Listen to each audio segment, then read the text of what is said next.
Bueno, pues hoy tenemos aquí por un lado Diego Torricelli, que es un investigador del Instituto Ramón y Cajal y es el coordinador de un proyecto europeo que se llama Eurobench. Es un proyecto europeo bastante grande que pretende generar métricas objetivas, benchmarks, para evaluar distintas soluciones robóticas, entre ellas cosas como prótesis, órtesis y exoesqueletos. Por otro lado está Adriana Torres y Daniel Marchán. Ellos son dos antiguos alumnos del grado de Ingeniería Biomédica que se graduaron, terminaron en el curso académico pasado. Ambos siguen colaborando con Diego. Creo que lo que van a hablar aquí en buena medida pues es lo que han hecho o están haciendo dentro del equipo de investigación de Diego y en el marco del proyecto Eurobench. Así que cuando queráis, Diego, puedes comenzar. Sí, muchas gracias, Abraham, y por invitarme una vez más a dar una charla a los estudiantes del CEU, con el que tengo muy buena relación, muy buena experiencia y sobre todo, bueno, los estudiantes de ingeniería biomédica, ¿no? Yo creo que eso es el tercer año, ¿no? Que digamos, trabajo de fin de grado con vosotros y queremos seguir haciendo. Y, y yo hoy voy a preparar una presentación un poco diferente de las otras, además porque creo que la presentación en Eurobench la tenéis en algún sitio allí grabada, entonces no quiero repetirme. Lo que quería hablar hoy es hablar un poquito más en general de la neurorehabilitación.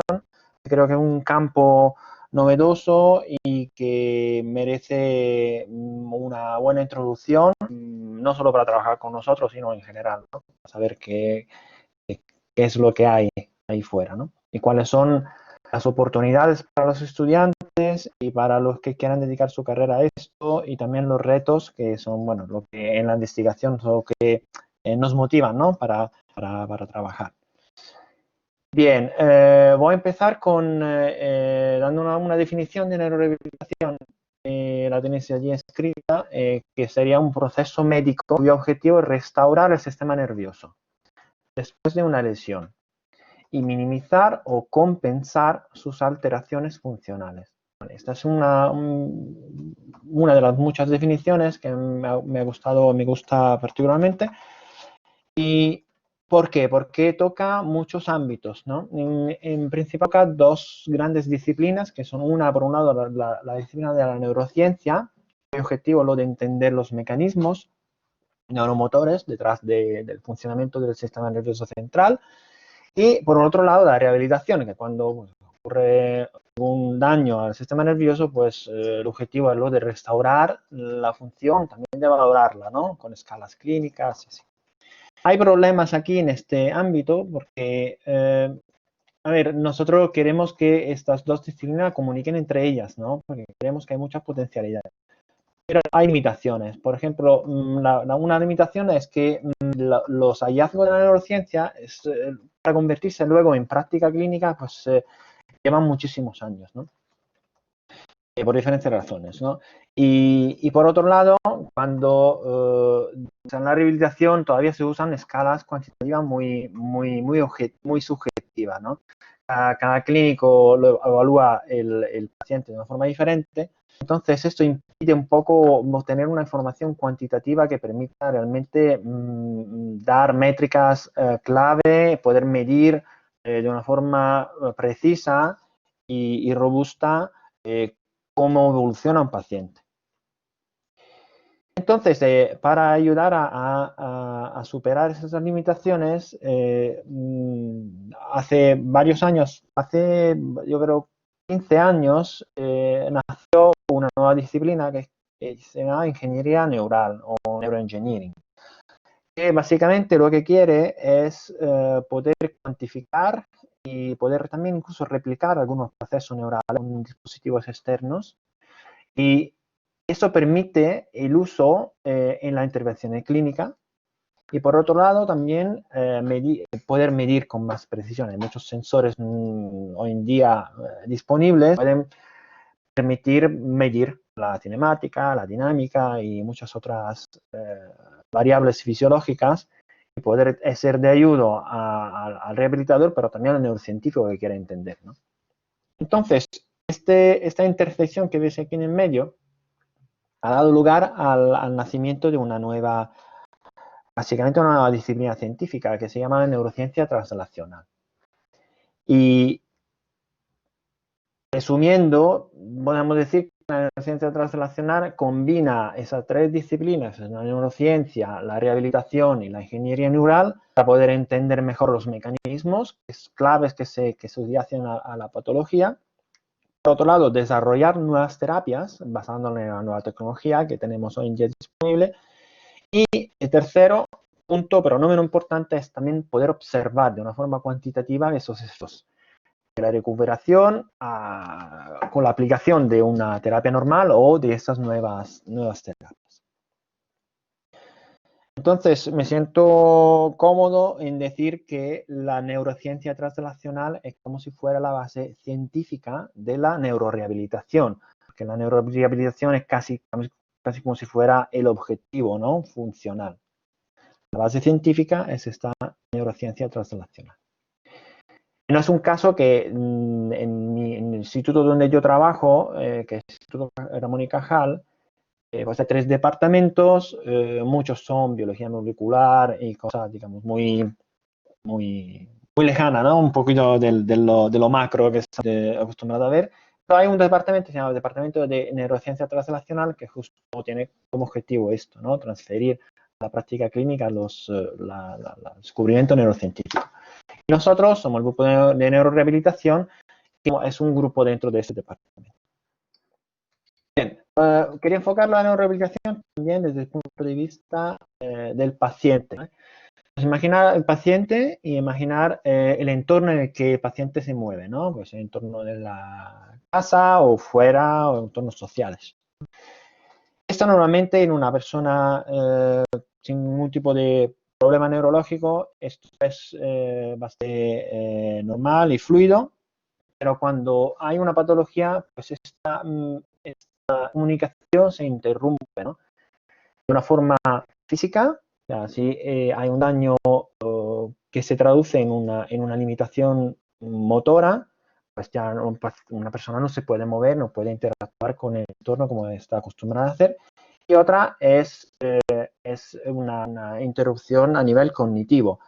Dependiendo del área cerebral que se ve afectada, pues la persona ya no puede entender el mundo exterior de la misma forma que lo entendía antes o como la entienden las otras personas sin patología. Entonces, estas dos disciplinas, que era la neurociencia y la rehabilitación, pues se aproximan a este mundo, a ese nuevo mundo de la patología, de la relación del paciente con el entorno de diferentes formas, ¿no? Desde el punto de vista del neurocientífico, se usan tecnología o podemos decir también son disciplinas científicas en sí, la de la biomecánica, la neurofisiología, para poder entender la patología. Por otro lado, para poder entender las relaciones que tiene el paciente con el entorno, hay otras disciplinas, la disciplina de la ciencia de la interacción, la ciencia cognitiva, ¿no? También que estudian cómo una persona se interactúa, ¿no? Con el mundo exterior. Por el lado de la rehabilitación, por el lado más clínico, también hay otras técnicas, otro ámbito que son lo de la terapia física y de la estimulación, por lo que concerne el tratar directamente al paciente y su enfermedad. Y por el otro lado también hay las ayudas técnicas, las interfaces que pueden ayudar no tanto a solucionar la patología en sí, sino a mejorar la forma en que un paciente interactúa con su entorno de forma física. Entonces aquí tenemos esa ayuda técnica o también de forma cognitiva, por ejemplo, los comunicadores, por ejemplo, ¿no?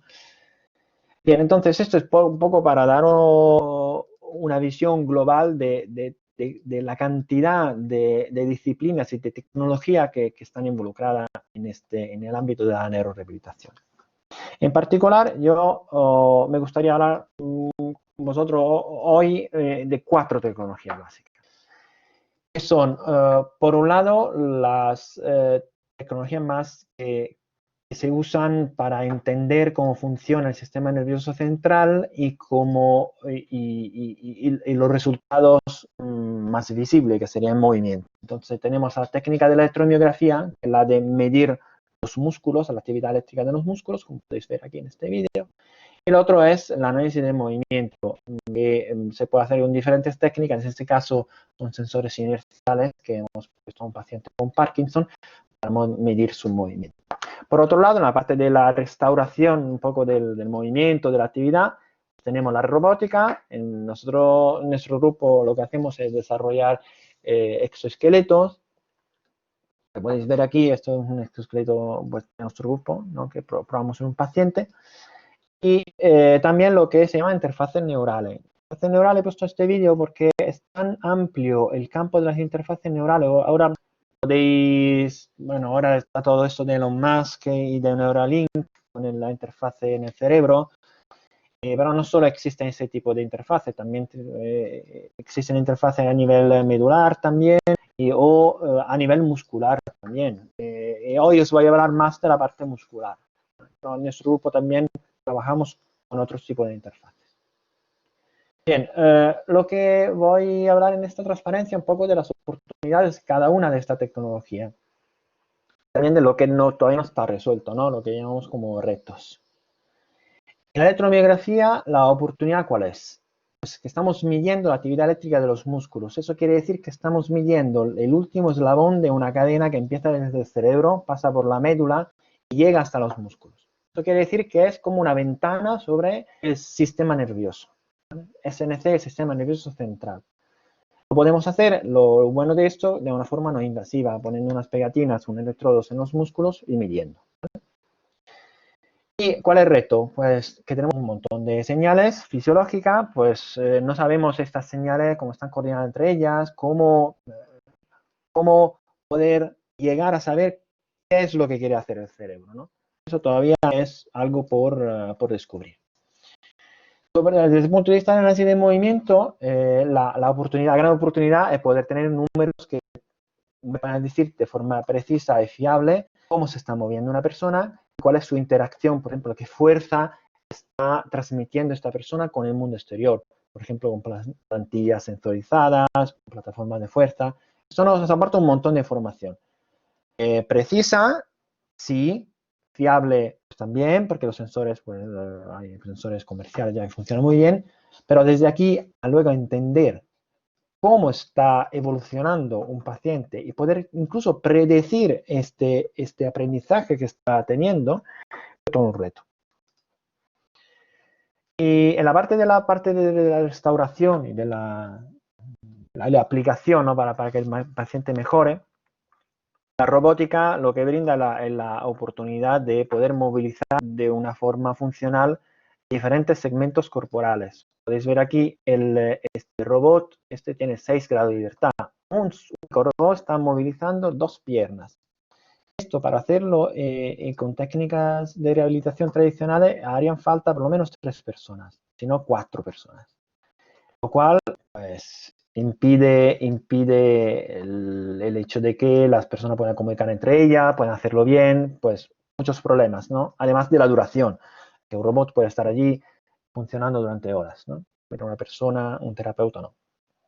Y bien, esto, gran ventaja, son 20 años que se trabaja en este campo porque tenemos esta funcionalidad, pero siguen siendo estos robots muy rígidos, se mueven de una forma predefinida que no se adapta muy bien a las necesidades del usuario específico, ¿no? Cada paciente es muy diferente del otro, ¿no?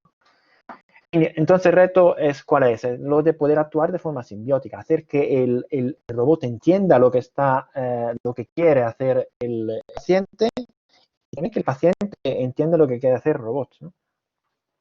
Y además de todo esto también la seguridad. También un tema que con los robots pues hay que tener mucho cuidado porque hay actuadores que pueden transmitir fuerza muy grande, ¿no? A la persona. Y en la última área, la de las interfaces neurales, pues la oportunidad aquí es enorme.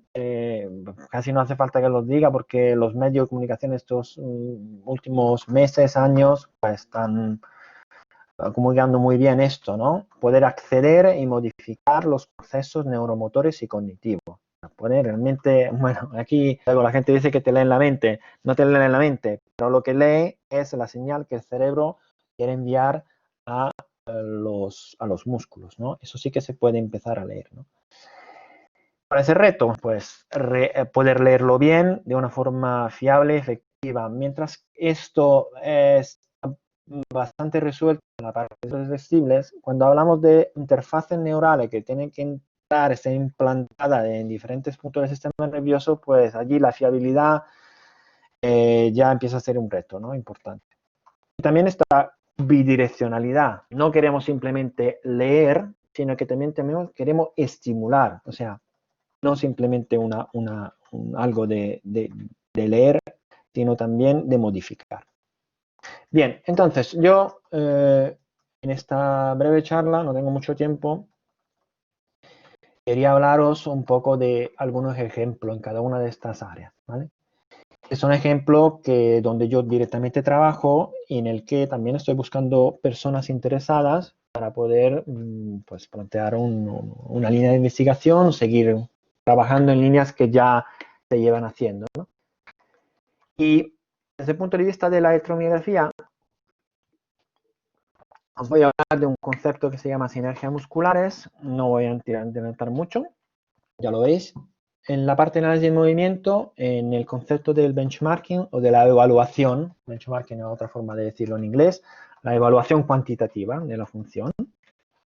En la parte de la robótica os voy a hablar de un robot raro, quizá no lo veáis mucho como robot, pero la verdad que lo es como si fuera una bicicleta estática, ¿no? Motorizada. Vemos que tiene muchas ventajas. Y sobre la parte de las interfaces neurales voy a hablar de la estimulación neuromuscular. A nivel periférico, cómo estimulamos nosotros los músculos y cómo creemos que esto pueda promover la función. Bien, vamos a cada uno de ellos. Os voy a hablar también de las interacciones un poquito. Vamos a ver las sinergias musculares. Bien, esto de las sinergias musculares es una teoría neurocientífica, ¿no? Nos movemos, ha empezado todo desde la disciplina de la neurociencia pura y dura. Y hace, pues aquí no hay una fecha, pero bueno, es desde 2000, más o menos 2000, hace unos 20 años, que se pensó que el cerebro, pues para poder controlar muchos músculos al mismo tiempo, no hablaba con cada uno de ellos de forma individualizada, sino que agrupaba estos músculos en grupos funcionales, que se llaman sinergias, y cada uno obedecía a una señal cerebral, permitiendo que una alta dimensión como la de los músculos, imagínate que queremos controlar 40 músculos, pues se pueda controlar con simplemente pocas señales cerebrales. Yo, para explicarlo mejor, uso una analogía musical donde tenemos un director de orquesta que lo que quiere es componer una sinfonía.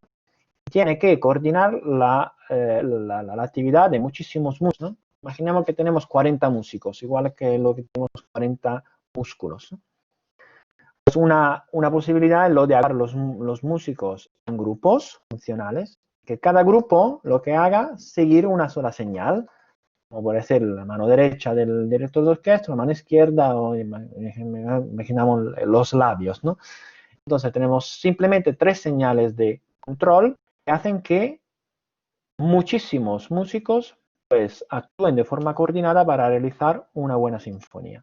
Lo mismo sería llevándolo nuevamente al campo del control motor, pues donde el director de orquesta sería el cerebro, la sinfonía sería el movimiento coordinado de muchos segmentos corporales y los músicos serían los músculos. Los grupos musicales son lo que nosotros llamamos sinergia muscular. También luego vamos a hablar un poquito de cómo estamos intentando usar esto en una línea de investigación. Bien, lo que quería deciros simplemente que tenéis que pensar que estas sinergias musculares existen desde que nacemos, ¿vale? Solo que cuando nacemos solo tenemos dos. Un grupo que se encarga de hacer esta retirada de la pierna hacia arriba, ¿veis? y otra para apoyarlo. Estas dos sinergias no son suficientes para poder realizar una función, por ejemplo, en este caso, la función de la marcha. Es por esto que nosotros durante nuestra vida aprendemos a crear y a utilizar otras sinergias, en particular otras dos, que nos permiten estar de pie y poder propulsar hacia adelante. La cosa interesante es que cuando tenemos una patología neuromotora, por ejemplo un ictus, hemos aprendido de alguna forma como si lo olvidáramos, ¿no? Aquí tenemos un sujeto sano con 4 sinergias, aquí un paciente que solo tiene 2, como si hubiese vuelto a ser un bebé.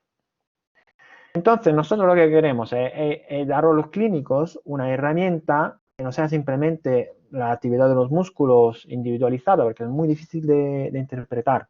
Lo que queremos es dar una representación más compacta que permita a los clínicos decir, oye, esto le falta una sinergia o esta sinergia funciona mal.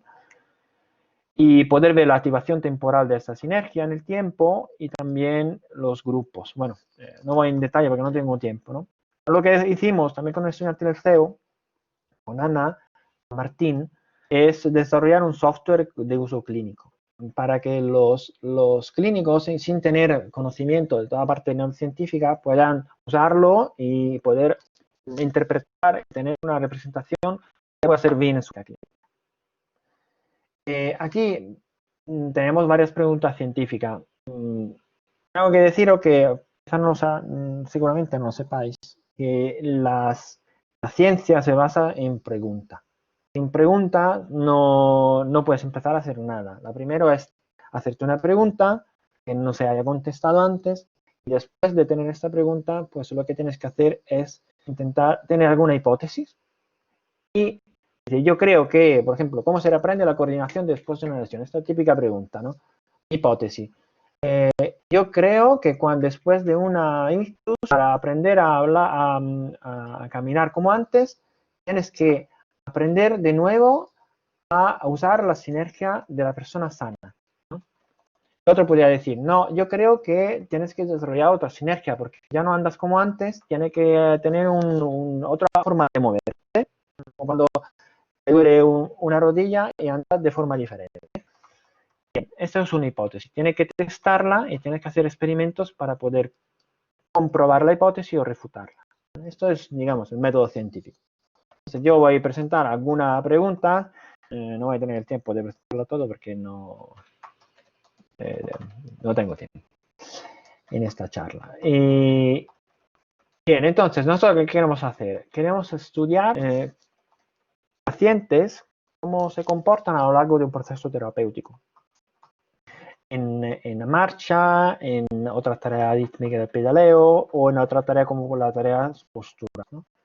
Y lo que queremos es comparar la sinergia con escalas clínicas, comparar sinergia también con otras medidas del sistema nervioso, ¿no? Voy a entrar mucho en ello. También tenemos otros trabajos.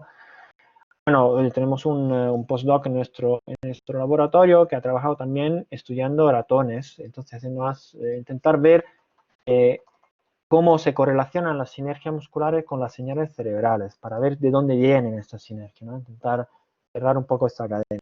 También tenemos otras colaboraciones con otras personas, otros científicos, en este caso de Brasil, donde estudiamos también la coordinación en sujetos que no tienen patología neuromotora, sino que tienen, por ejemplo, el dolor de la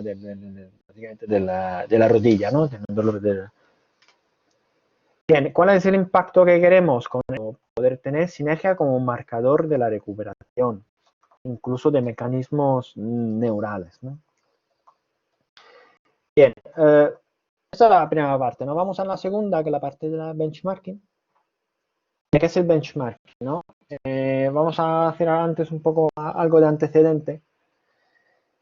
No sé si lo sabéis, pero nosotros nos movemos somos cada uno de su padre y su madre, ¿no? En el sentido de que si yo te pido a ti de hacer un movimiento, lo pido a ti también, mismo el día después, lo vas a hacer de una forma un poquito diferente. Y si lo pido a otra persona sana, lo va a hacer de una forma diferente. Eso pasa también en las diferentes patologías. Aquí veis, por ejemplo, la longitud de paso en diferentes patologías o en sanos, veis que son diferentes, pero también se solapa. ¿Eso qué quiere decir? Que es muy difícil luego decir, viendo tu longitud de paso, si tiene una patología o no. Puede ver de cómo camina, ¿no? Qué patologías tiene. No es tan fácil, porque hay mucha desviación, hay mucha variabilidad. Por esto las escalas clínicas tienen normalmente unos niveles muy gruesos. Puede andar, no puede andar, anda más o menos bien, un poquito mejor, ya está. Esta es la forma que hay de momento de valorar la función motora. No es tan grueso, pero más o menos, para que lo entendáis. Por esto, digamos, la parte de la rehabilitación robótica, pues ha ha tenido mucho éxito porque podemos actuar, medir con más precisión. De hecho, podéis ver en esta gráfica que hay un crecimiento exponencial de la robótica de rehabilitación.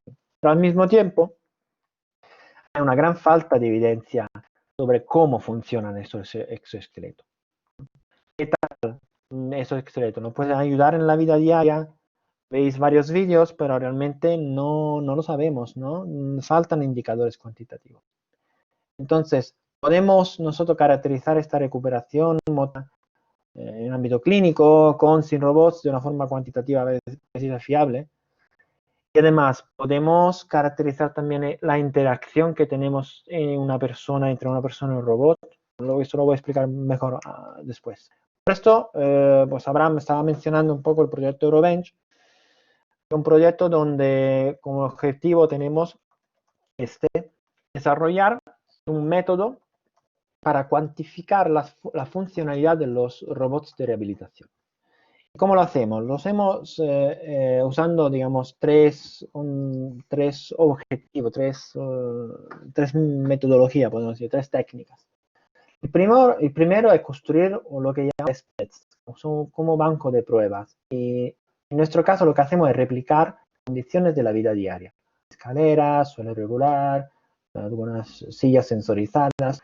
El segundo es desarrollar protocolos, algoritmos para poder medir de los datos que sacamos aquí, poder medir diferentes habilidades de los sistemas.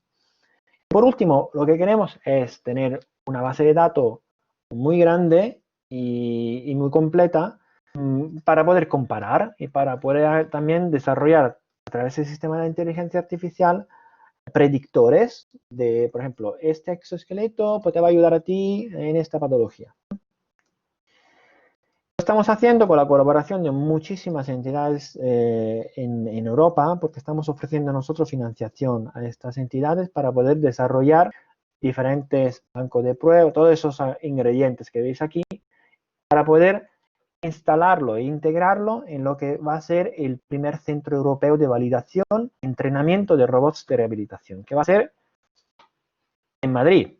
Y no va a ser solo en Madrid, va a estar a 10 minutos de lo cual es una gran oportunidad para todos vosotros para poder ir en ese hospital, Hospital Os Madroñi, que está en Brunete, donde estamos construyendo ahora mismo esta facility, el centro. Aquí veis una reconstrucción en 3D, va a estar lista en un mes o dos, donde vamos a integrar todos estos tests. Os voy a enseñar aquí una... No se la voy a pasar porque no tengo tiempo. Os voy a enseñar aquí una de ellas. De hecho, esta plataforma se ha desarrollado en colaboración con un estudiante, con Adriana Torres, que va a hablar después de mí. Es uno de los testbed que hicimos. Podéis ver aquí un testbed para poder probar qué tal va un esqueleto en suelo irregulares, no plano. Entonces, ese es el primer objetivo, poder desarrollar estos testbeds, ¿no? El segundo, lo que queremos hacer también es aplicarlo a personas sanas en procesos de aprendizaje, como por ejemplo en niños, ¿no? Cómo aprende un niño a andar en este tipo de superficie, esta mija. O también usarlo en personas con patología, usar los mismos escenarios, no tanto para estudiar qué tal funciona el exoesqueleto, sino qué tal funciona el sistema nervioso de una persona que ha tenido un daño. Entonces, aquí veis ejemplo, ¿no? Eso es todo proyecto que está, yo diría que así está casi futuro, ¿no? Todavía no llevamos esta línea, pero quiero ir allí. Os voy a dar un poco también de perspectiva, ¿no? Lo que queremos también es usar lo que se llaman biomarcadores e inteligencia artificial para medir de una forma completa, usando electromiografía, usando análisis de movimiento. Bien, esto es lo que estamos haciendo también con pacientes con enfermedad de Parkinson. Lo que estamos haciendo es usar diferentes sensores en medir con esos sensores funciones motoras de paciente en diferentes tareas. Aquí puedes ver marcha normal, levantarse de una silla, sentarse, reacciones posturales. Más podéis imaginar todos los otros escenarios que queremos hacer nosotros en enfermedad o sea, en Neurobench. Y luego, ¿qué hacemos? Pues por un lado, vamos a aplicar a estas cantidades que extraemos, lo vamos a convertir en indicadores que sean fácilmente interpretables por un personal clínico. No sabe nada de, digamos, de variables y de números y de gráficas, no sabe poco, ¿no? No sepa nada, sabe, pero no puede interpretarlo si hay demasiada información. Entonces, por esto usamos inteligencia artificial y también interfaz gráfica un poquito más atractiva.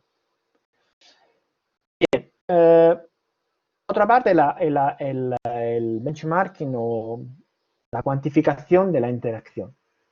Porque hasta ahora lo que hemos visto el sistema humano más exoesqueleto como una única entidad, ¿no? Pero en realidad no son una única entidad, son dos. Una es la persona y el otro es la tecnología, el robot. Bien, entonces, entre tecnología y persona, pues hay un intercambio de información, hay un intercambio de fuerza, lo cual da lugar a muchos aspectos que tienen que medirse. Porque estos aspectos son lo que son responsables de una buena funcionalidad o de una buena rehabilitación. Esos aspectos son la interacción física, la interacción cognitiva, la seguridad, la fisiología y la satisfacción del usuario, todos esos aspectos. Los aspectos caen en lo que llamamos la interacción, ¿no? Entonces, lo que queremos es medir esa interacción, ¿no? ¿Cómo lo estamos haciendo? Lo estamos haciendo con dos proyectos diferentes. Uno es el desarrollo de una pierna mecatrónica human-like, digamos, parecida a la de una persona. Usamos esto como si fuera un crash test dummy, ¿no? Uno de estos maniquí que se usan en los coches, ¿no? Cuando se hacen pruebas de seguridad. Lo mismo lo que debemos hacer, pero dentro de un exoesqueleto. Poner un maniquí dentro de un exoesqueleto y ver qué tal se mueve, cuáles son las interacciones que puede tener con una persona, sin la necesidad de hacer medidas en persona. El otro, pues al final tenemos que medir en personas el desarrollo de sensores y de sistemas computacionales para poder medir la interacción desde el punto de vista del movimiento, desde el punto de vista de la transmisión de fuerza y también de la actividad muscular, también de la experiencia del usuario a través de cuestionarios. Aquí tengo varios estudiantes que me están ayudando en esto, ¿no? También aquí podría dar lugar también a algún TFG con vosotros. Bueno, tiene impacto poder medir confort, ergonomía, entender, mejorar los robots para que su interacción sea más efectiva, más eficaz. Bien, vamos al otro lado, la parte más de restauración, entonces de medir. Lo que estamos haciendo, como decía antes, es usar el pedaleo, ¿no? Hemos descubierto que el pedaleo de marcha comparte mecanismos neuromotores muy parecidos, ¿no? Entonces, nuestra hipótesis es, ¿podemos rehabilitar la marcha a través del pedaleo? Eso es lo que queremos hacer. ¿Por qué nos parece tan útil usar el pedaleo? Porque un paciente, en cuanto le da un daño cerebral, pues no se puede poner de pie. Entonces, si tiene que esperar a ponerse de pie para empezar la terapia, estamos perdiendo una ventana temporal muy importante, que es la primera fase después de la lesión. podemos nosotros aprovechar esto, pues usando el pedaleo. Es un paciente con lesión medular, de hecho. Y usarlo para poder promover la recuperación desde el primer momento. Tenemos preguntas científicas, por supuesto, aquí también, cuáles son los mecanismos neurales que se pueden modificar actuando en el pedaleo y si se puede rehabilitar este control motor de la marcha a través de tareas de pedaleo. ¿Cuál es nuestra metodología? Bien, nosotros aquí nos basamos en un concepto, el concepto del feedback, ¿no? O de la realimentación, o podéis llamarlo el concepto también de la plasticidad cerebral, que lo que dice que es pues, que se aprende repitiendo y observando lo que se nos está pasando, ¿vale? Esto dicho de una forma muy, digamos, muy sencilla, ¿no? Básicamente lo que queremos es, mientras el sujeto hace el ejercicio, proporcionarle algún tipo de feedback. En este caso, lo que queremos es darle un feedback sobre la actividad muscular suya propia, ¿no? Igual que tú cuando vas al gimnasio, tienes en la cinta rodante, te dice qué velocidad estás teniendo y te puede decir, bueno, ahora sube la velocidad, ahora baja la velocidad. Lo mismo estamos haciendo aquí, pero el feedback que le estamos dando es sobre la actividad muscular. Aquí estamos registrando diferentes músculos y le estamos proporcionando la actividad del músculo tibial anterior, este músculo. Estamos pidiendo al sujeto de modificar su activación. En este caso, de mover el pico de activación hacia la derecha, no posponerlo. Hemos visto que se puede hacer y que además esto produce una reorganización a nivel muscular, ¿vale? Entonces, nuestra hipótesis es, si a un paciente le ponemos en esta bicicleta y le decimos al paciente, oye, tienes que mover la activación de este músculo. Puede que diciéndole esto podemos ayudar al paciente a restablecer una coordinación más efectiva. Al mismo tiempo, lo que estamos haciendo es estudiar todo esto, ¿no? En lugar de rehabilitar, pues estamos midiendo la sinergia, ver qué pasa desde el punto de vista de la ciencia, ¿no? Y quiero ultimar viendo un poco que otra técnica, siempre basada en el pedaleo, la de combinar el pedaleo con la estimulación. Esto ya tengo poco tiempo. Bueno, lo que hemos visto es que esto hablará quizá un poquito Daniel también, porque he estado trabajando en esto. El concepto es usar la estimulación eléctrica a músculos, ¿vale? La estimulación eléctrica se llama TENS, que sería estimulación eléctrica nerviosa, o sea, que estamos dando una información a los nervios, a los sensores de nuestro cuerpo, de una forma no invasiva, o sea, fuera de la piel, ¿no? A través de la piel, ¿no? Eso transcutáneo, ¿no?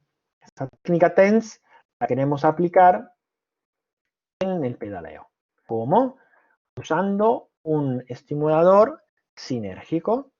Pues lo que queremos es basarnos en el concepto de la sinergia, pero intentar estimular diferentes músculos de una persona con una patología, igual a lo que haría el cerebro de una persona sin patología. Intentar hacer una estimulación nerviosa, transcutánea, bioinspirada, con muchas palabras, ¿no? Una después de otra. Bueno, los primeros pasos de esta visión han hecho dos estudiantes de grado. Y el segundo es Daniel, que os va a decir un poquito más sobre esto. Él todavía no está usando la estimulación sinérgica, pero sí que está usando la sinergia en el pedaleo, un tipo de estimulación de momento más sencilla, porque bueno, en la ciencia hay que dar pasito a pasito, ¿no?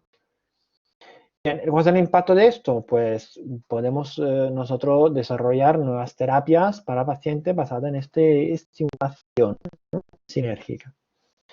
Y también entender, ¿no? Cuál es el efecto, ¿no? Siempre es doble, ¿no? El objetivo, rehabilitar, pero entender si lo estamos haciendo bien. Y así hay un proceso iterativo que nos puede mejorar. Bien, os dije anteriormente que estos dos ámbitos, lo de entender, lo de restaurar, pues no son estancos, sino tienen mucho en común. Entonces podemos cerrar el bucle porque, por ejemplo, preguntas aquí que tenemos que representar visualmente al paciente, si esta actividad muscular que os enseñé antes, o podemos también darle toda la información sobre su propia sinergia, ¿no? Podemos usar unos canales que no sea visual, podemos simplemente usar la estimulación en la propiocepción. ¿Cuáles son las variables más eficaces para comunicar? Y por otro lado, el lado más del terapeuta, ¿qué tipo de indicadores o de benchmark son los más adecuados para evaluar esas terapias? Y cómo podemos nosotros adaptarnos al paciente. Viene un paciente X o un paciente Y, digamos, cada uno un problema, pues puede que tengamos que cambiar el tipo de terapia. ¿Cómo lo hacemos? ¿Quién nos dice cómo tenemos que cambiar? Esas son preguntas abiertas que todavía a la que estamos buscando una solución, una respuesta, ¿no? Bien, esa es mi última transparencia, donde lo que quiero comunicar es simplemente que ese trabajo es un trabajo muy disciplinar, lleva su tiempo hacer todo esto. Podéis ver todos los estudiantes que han pasado por nuestro laboratorio, por 1000 líneas, y todavía tenemos preguntas sin contestar. Así que es un proceso lento, pero lo vamos descomponiendo en pequeños objetivos y cada estudiante pues hace su parte, ¿no? Y tiene la oportunidad de entrar en contacto con muchas instituciones, a ver si esto le gusta y aprender, por supuesto, y sentirse, bueno, parte de un todo.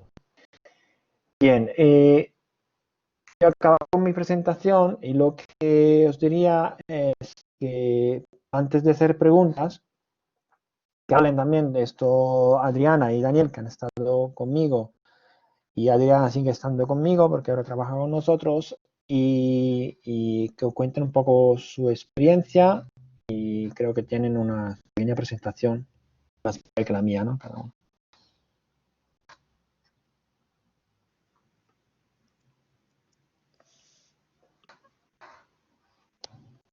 No sé quién quiere dar la...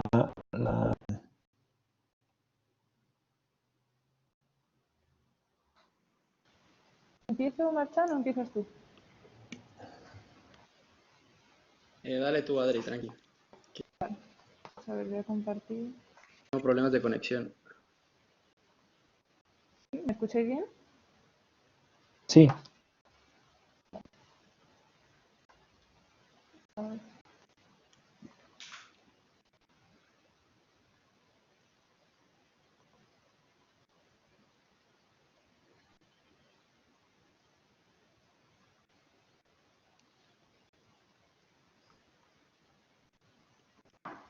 Vale, ¿estáis viendo mi pantalla? Sí. Sí, se ve, Adri. Vemos bien. Vale, pues gracias, Diego. Yo soy Adriana y he estado trabajando este último año en SPSIC con Diego en el proyecto Eurobens. Un poco en relación a lo que ha hablado Diego hasta ahora, yo estoy en el marco del benchmarking y mi trabajo ha sido hacer una plataforma de terreno irregular para evaluar cómo se desenvuelven los exoesqueletos cuando andan sobre un terreno que no es un terreno plano en el ámbito clínico de un hospital, de una terapia de rehabilitación. Entonces, esta plataforma que veis aquí en la imagen es el trabajo que yo he hecho, aparte del protocolo y las métricas para evaluar pues, el performance de la marcha sobre esta plataforma. Lo que he usado para hacerlo es una plataforma comercial a la que le atornillamos una placa de madera con agujeros X. Hemos creado también unos módulos pequeños de 50 por 50 que los ponemos sobre la plataforma como si fuera Lego. Y luego unas colchonetas para simular terreno blando, y estos módulos comerciales son de la marca Terrasensa, que es como irregular y un poco blando. La forma en que hemos creado estos módulos ha sido con una tabla de madera de 50 por 50 y unas cuñas de madera. Se las hemos atornillado y le he puesto unos taquitos de madera y un poquito de filtro para que no se balanceara cuando pisas los extremos. Y el resultado ha sido la plataforma que veis en la primera imagen y esto. Nosotros hemos planteado 6 tipos de terreno, que en verdad son 14, porque hay 3 inclinaciones para los 3 primeros. El primero es este, que hace como una montaña en el medio y lo llamamos configuración en A. El segundo es este, que le llamamos configuración en V y es como si tuviera una depresión en el centro. El tercero es este, que le llamamos configuración en M y es como unas montañitas. Estos 3 tienen 3 ángulos, 3 inclinaciones, 5, 10 y 15 grados, para ir sumando irregularidad y que sea cada vez más difícil. Y luego tenemos lo que llamamos los steps, que no llegan a ser escalones como si fuera una escalera, pero sí son como un levantamiento del suelo. Entonces tenemos alturas de 2,2, 4,4 y 6 centímetros. Entonces lo hemos colocado de forma que en una sola pasada subas y bajes las 3 alturas. Y luego tenemos las 2 colchonetas. Una de ellas es más rígida y entonces al andar no se te hunde el pie. Y la otra es un poco más blandita y como veis aquí, pues se hunde y cuesta más andar. Y el terrasensa. Esta es la captura final de cómo quedarían todos los terrenos. Todos estos terrenos en el experimento los tiene que pasar la persona con el exoesqueleto y sin el exoesqueleto. Con esto medimos pues, cómo se puede comportar un exoesqueleto en la calle, teniendo en cuenta que no siempre el terreno va a ser plano y sin ninguna imperfección como pasa cuando hacen la rehabilitación y tal. También hemos diseñado un modelo biomecánico para hacer el estudio, porque hemos usado, para medirlo, usamos un sistema de fotogrametría que va con estos marcadores que son reflectantes y las cámaras entonces emiten infrarrojo y recogen el infrarrojo, o sea, emiten infrarrojo, rebotan el marcador y recogen esa señal que se devuelve y con eso pues se hace el estudio. Entonces, al colocar el exoesqueleto sobre el paciente, muchos de estos marcadores se tapan y por eso hemos hecho un modelo biomecánico aparte con el cluster para poder reconstruir todos los marcadores que se tapan. Este sería el resultado y este sería un ejemplo de cómo pasamos por encima de la plataforma y cómo va el experimento. Luego estos módulos se cambian. La persona va pasando pues, por distintos terrenos. Se cambia bastante rápido, es como un Lego. Entonces, se colocan todos los módulos y ya la persona pues, puede pasar. Y esto sería como se ve en el sistema que hemos usado para medir. Reconstruir el muñecajo y ya con eso pues el propio sistema te hace todos los cálculos y te saca todos los parámetros de marcha, ángulos, fuerzas, momentos y lo que necesites. Entonces, como veis aquí arriba, anda como más torpe porque esta es la configuración en M, la que tiene las montañitas, y este es el plano, se ve claramente que la persona anda perfectamente. Y bueno, este es el grupo de trabajo con el que yo he trabajado.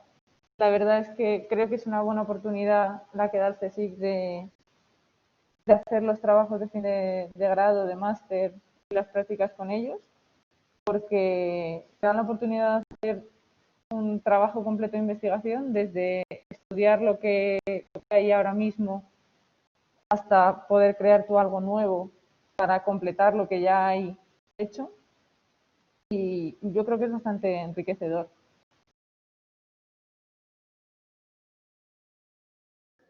Muchas gracias, Adri. Quiero añadir aquí pues, que en esta misma línea también tenemos abierta una posibilidad de un trabajo en fin integrado Pero también en otros escenarios que no son el suelo irregular, tenemos otro que es movilización de cajas, por ejemplo, en torno, por ejemplo, de una logística como si fuera, ¿no? Está en Amazon, ¿no? Un trabajador de Amazon. Y otros también, ¿no? Entonces, si estás interesado, ya podemos hablar luego de cuáles serían todos esos escenarios que se podrían cubrir. ¿Quieres, Daniel? Sí, vale. Déjame comparto pantalla.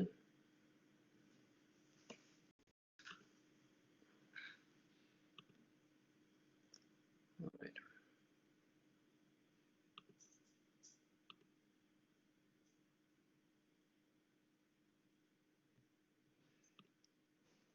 ¿Se me escucha bien? ¿Hola? Sí, se te escucha bien. Vale, perfecto. Bueno, yo soy Daniel Marchán, igual que Adri, llevo un año de prácticas en el Instituto Cajal, con el grupo con Diego, y yo estoy un poco más en el ámbito de la ingeniería neural, por así decirlo.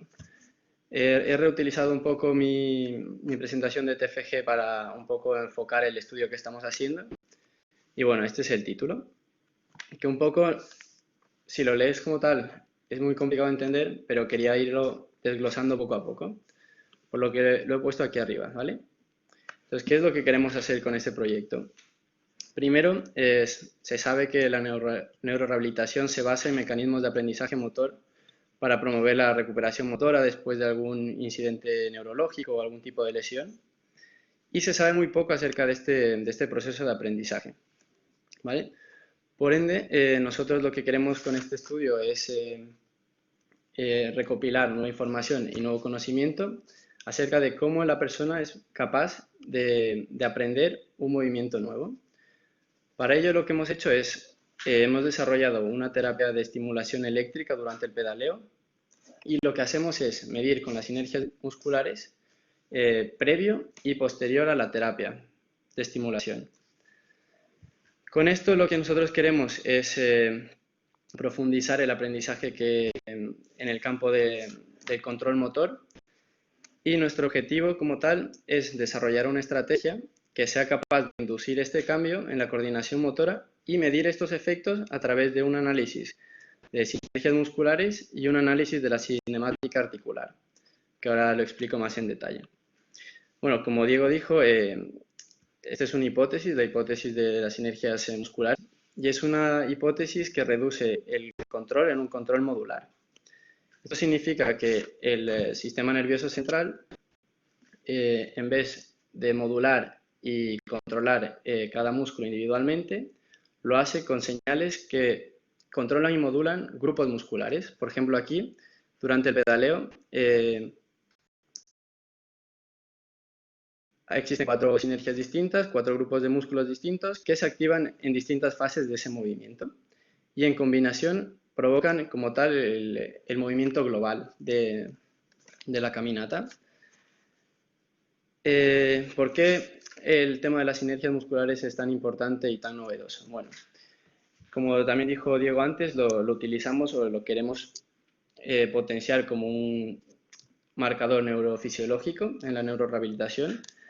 Y, por ejemplo, en estudios que se han hecho en pacientes con ictus, se puede ver que los pacientes, después de haber sufrido el incidente cerebro-cardiovascular, ven que los grupos musculares se ven reducidos, por ejemplo, de 4 a 3. Y estos dos que se juntan son una sinergia que se llama una sinergia patológica. Y dependiendo del tipo del nivel en el que se produce el daño, se puede ver ciertos cambios en las sinergias musculares. Esto no lo he mencionado antes, pero las señales son comandos del sistema nervioso central que se envían a módulos espinales, que son los grupos de sinergias musculares. Y estos módulos son conexiones de interneuronas que conectan los distintos músculos con distintos pesos.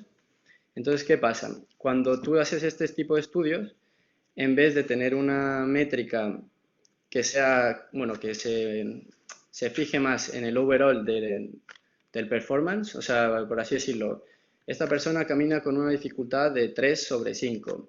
Esto, en cambio, te da una perspectiva mucho más al detalle, mucho más específica del tipo de daño que tiene el sujeto. Y con esta información, nosotros somos capaces de saber cuál es el área más afectada. Y bueno, comentando un poco de la terapia de electroestimulación que utilizamos, es NMES, que es Neuromuscular Electrical Stimulation, y lo que hace es estimulamos cuando el músculo se tiene que estimular. Esto es una terapia que se lleva utilizando ya muchos años y se ha probado que esta terapia puede ayudar a rehabilitar a personas con distintas lesiones neurales. Y esto se debe a que cuando una persona sufre algún tipo de lesión a nivel neurológico, esas conexiones se ven afectadas.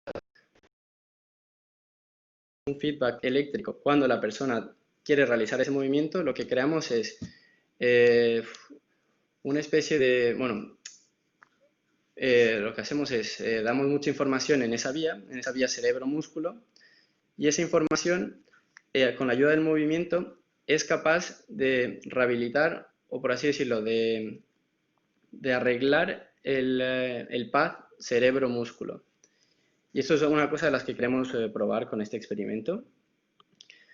En este experimento lo que utilizamos es una bicicleta, medimos el MG y medimos los electrogoniómetros, que los medimos tanto en la rodilla como en los tobillos.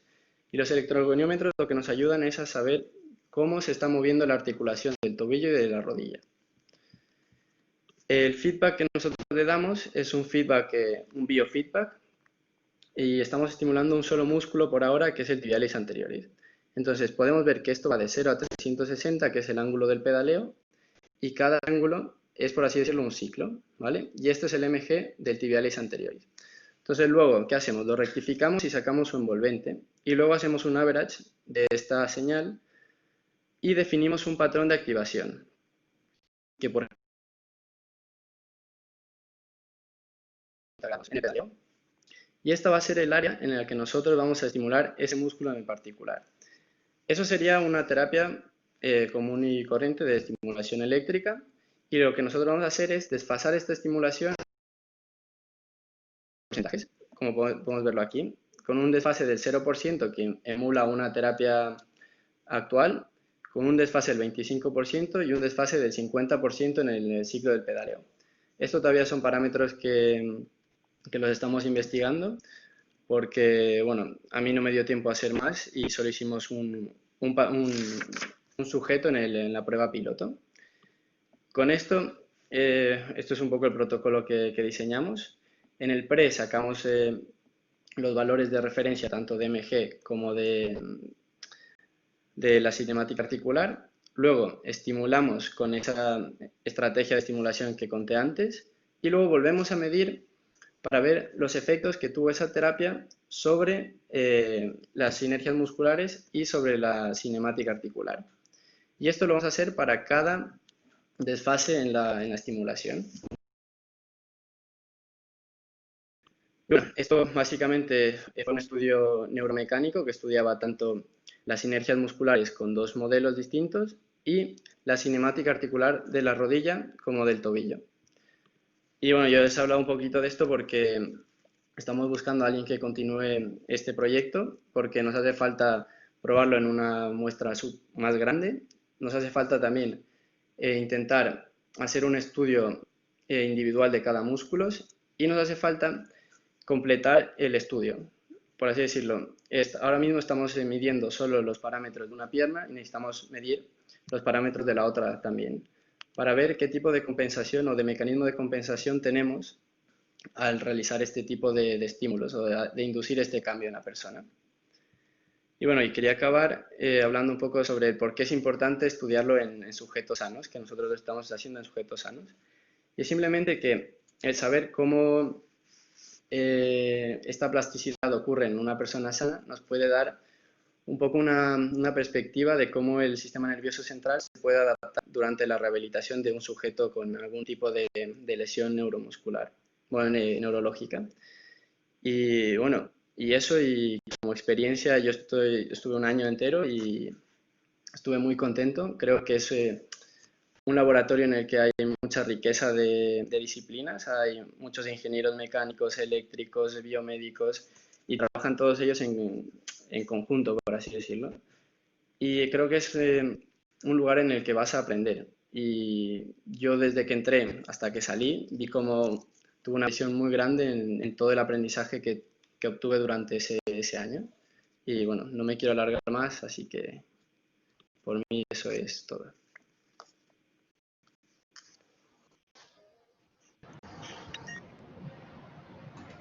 Muchas gracias, Adriana y Daniel, por vuestro testigo de esto, de esta experiencia. Y no han sido obligados a hacerlo, ¿eh? Y bien, preguntas. Abraham, ¿quieres decir algo? ¿Quieres simplemente...? Yo, vamos, creo que no tengo mucho que añadir. En general, el proyecto que estáis haciendo es una cosa muy chula. La experiencia de los estudiantes, y ha habido varios más estudiantes del CEU, aparte de los dos que han venido, aparte de Daniel y Adriana, que han trabajado con vosotros y aprenden bastante y hacen cosas bastante chulas. Entonces, yo por mi parte, a aquellos que os haya traído lo que ha estado presentando Diego, Adrián y Daniel, pues no me acuerdo ya si tenías tú en tu correo una dirección, pero puedes a lo mejor también La puedo poner aquí en el chat para que... la dirección de correo electrónico. Si ahí está preguntando Gonzalo Calvo para contactaros, sí, 2 personas. Entonces, animaros si os interesa, pues hablar con ellos. Sí, ahí comentan varios que están interesados. Yo al final aquí estoy con otro alumno que también está interesado. Sí, tengo que decir que vamos a hacer una pequeña selección en el caso que sean más de 2 los interesados, porque no nos da para poder seguir tanta gente al mismo tiempo, porque luego al final la experiencia va a ser luego que nadie os hace caso, que al final yo soy uno y aunque tenga estudiantes de doctorado que puedan ayudarme en seguiros, pues quiero yo mantener un contacto bastante directo, ¿no? con la gente. Entonces tenemos que limitar. Pero bueno, hablaremos con cada uno de vosotros que estéis interesados y vemos un poquito qué tal. Os pido dedicación, perdona. Sí.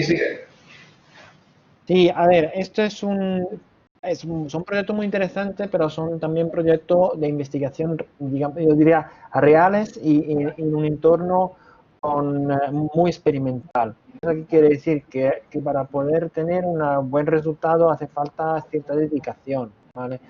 Adriana y Daniel han estado un año con nosotros, ¿vale? La parte de práctica al principio y luego más en el TFG.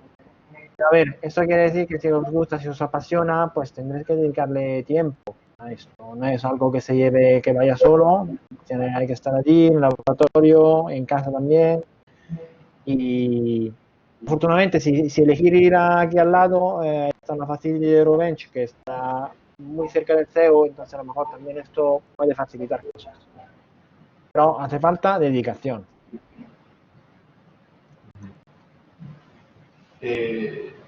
Hola, Diego. Sí. ¿Me escuchas? Sí. Vale. Soy Iago, yo también estoy en Ingeniería Biomédica y que yo estaba interesado en si podía realizar unas prácticas con vosotros, que el cuatri que viene curso esa asignatura de prácticas externas para poder graduar. Entonces, ¿cómo debería hacer?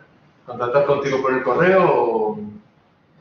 Sí, lo primero yo creo que es contactar conmigo, hablamos un poquito, vemos un poco qué es lo que más interesa, qué posibilidades hay, y en el caso que todo vaya bien, digamos que queremos trabajar juntos, y ya pasarías que por Abraham, ya tenemos convenio nosotros con la Universidad de CSIC, entonces es simplemente formalizarlo. ¿Quieres que te envíen un currículum o algún tipo de información adicional al correo? O sea, que te envíen Sí, las- buena pregunta, buen consejo, sí. En cuanto me escribáis, cuanto más información me podéis dar, mejor. Currículum, expediente académico, no estaría mal tenerlo. Vale. Vale, pues muchas gracias. A ti. ¿Alguien quiere preguntar alguna cosilla más?